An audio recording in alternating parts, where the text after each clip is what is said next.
Yo, what's up, Gear Nerds? It's your buddy Dustin from Blue Collar Gear Review, coming today with something really cool. Just before we get into the video too far, I'm going to do a part 2 with some sound samples of this next pedal, really diving into the tones. Today's video is more to show you how to hook this thing up, because there's a lot of features and a lot of things you probably should know before you dive into the Diezel Herbert preamp pedal.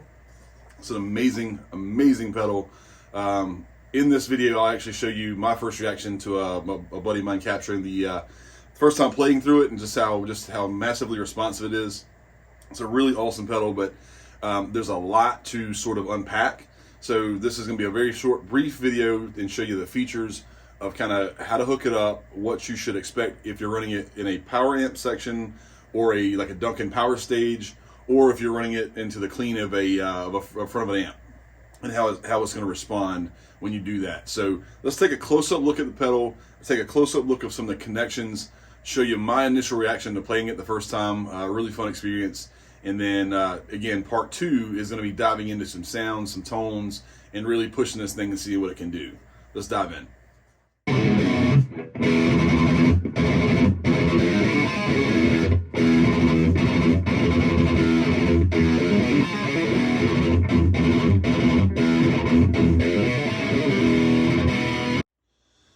All right, Gear Nerds, let's take a closer look at the Diezel Herbert preamp pedal.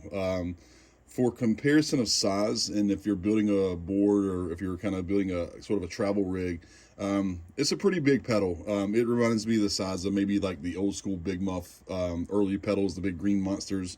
This is just your Boss NS2 noise gate, as you can probably see, for size comparison. So just wanted to kind of give you an idea of how it's going to stack up next to something else that might be on your board. So if you're looking to run one of these, and like the Duncan Power Stage is an example, it does take up some real estate, but I mean, if you plan for that in your setup and your build, not a huge deal. So let's take a look at the pedal itself and get closer into the knobs and see what all it does. Before we get into these features, I'm going to start with the inputs on the back. Let's see if you can see that okay on the camera there. All right, so a couple of things. You got your guitar in, you've got your remote jack. So if you actually wanted to put this in a rack of some sort or whatever, and have just kind of a 2-button or one of those switch Dr. Foot switches to change the channels, you could actually do that, which is really cool. Here's where it gets a bit different. So you have 2 outputs. You have your 2 clean guitar amp in. This is going to go into the preamp of your amp's front end of your input, and the influence there is you're going to have whatever your clean channel of your head or your cab or your combo or whatever your preamp clean channel will do. It's going to influence that tone when you kind of hit this guy with that. So like, let's just say you have a Fender Deluxe, really spanky clean, but you hit it with a Diezel Herbert preamp kind of distortion channel, you may just want to consider that. If you run into the power amp, you're going to get your amp's power amp kind of tone or coloration, if you're running that rig. So you have 2 options. This guy goes into the front end of your amp. This guy goes into the power section of either the return of a head or directly again to the Duncan power stage. I keep referring to the Duncan because that's what I'm going to be using later to show you guys some sounds. There's other little kind of pedal power rigs that you can choose from. Then in the power handling of the actual pedal itself, this note is a 12 to 18 volt center negative power supply. You can use 12 volts. It's recommended 18 volts because this pedal does have a lot of power draw. And I've demoed it already as I was kind of learning about it. It has a lot of just kick-ass tone and push. It feels so very much like an amplifier. And me personally, I wouldn't know the difference if I didn't have them side by side. I've never had one in the room, never had a Herbert in the room, but the pedal, if this thing is anything like it, it's a friggin' monster. So now that you guys, again, have seen the connections and the options, let's talk about how that influences the selections you have on the front end. So right off the bat, pretty obvious, you have a bunch of knobs and then 2 buttons to choose from. Let's start with the knobs first, and then we'll go into the buttons and what they do.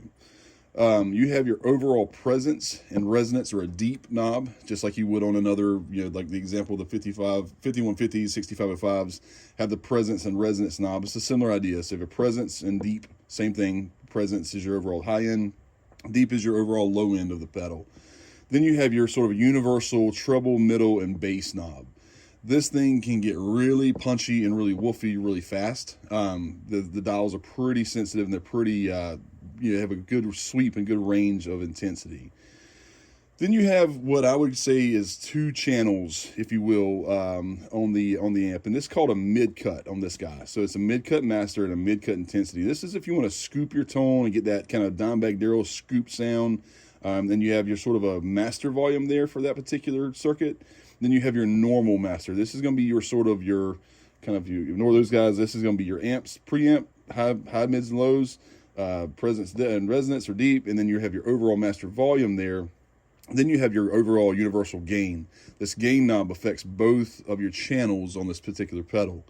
Again, mid-cut master, mid-cut intensity, you can scoop your tone a little different here and kind of sort of use that as a solo boost if you want to go that route and kind of change your tone a little bit and have 2 distinct tones on the pedal itself.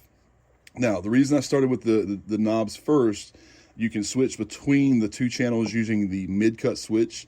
Think about it as a channel selector. And then you have your bypass or mute knob. So let's talk about that for just a second. So the mute knob, or the mute section, if you are running in the power out into the return of an amp, it's going to mute this guy all the way around.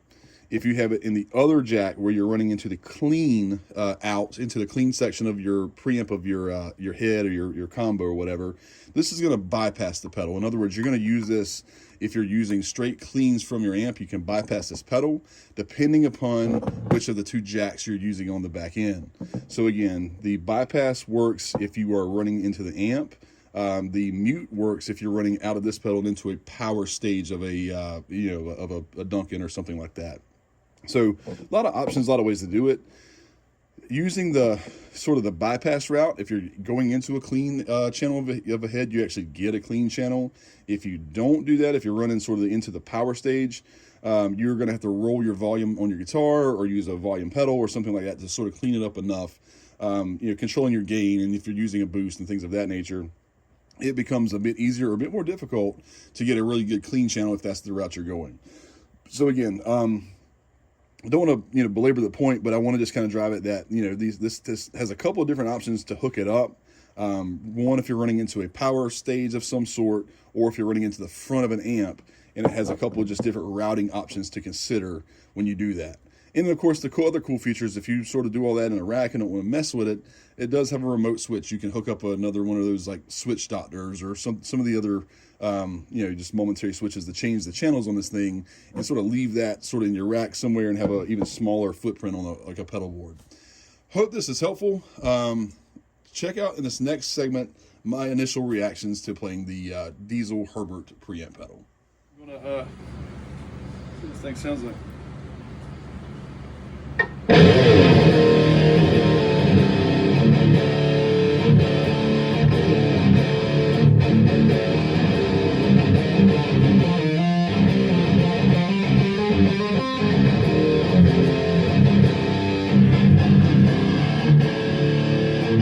Sounds a lot better than that fucking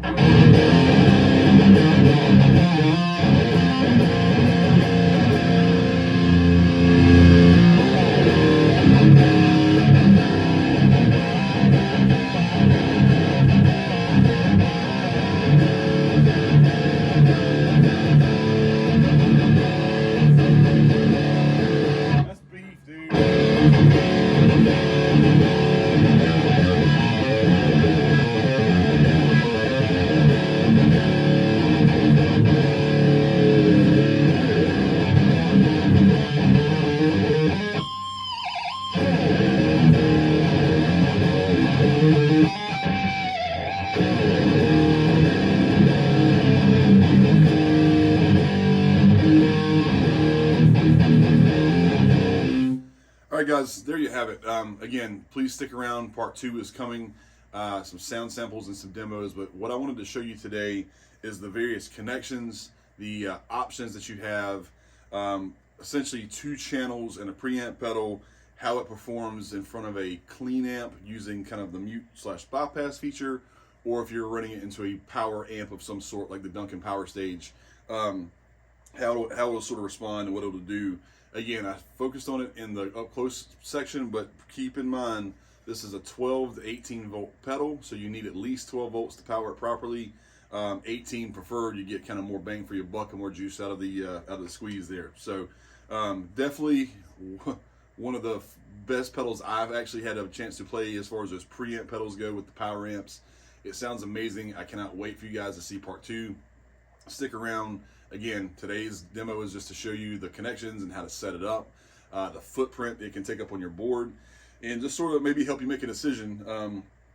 You know, if you're looking at the preamp pedal world, which a lot of us are these days, because the big stuff gets a little heavy to carry, especially in small venues or kind of tight turnaround or whatever. So anyway, hope this is helpful. Thank you for watching. Please stick around for part 2.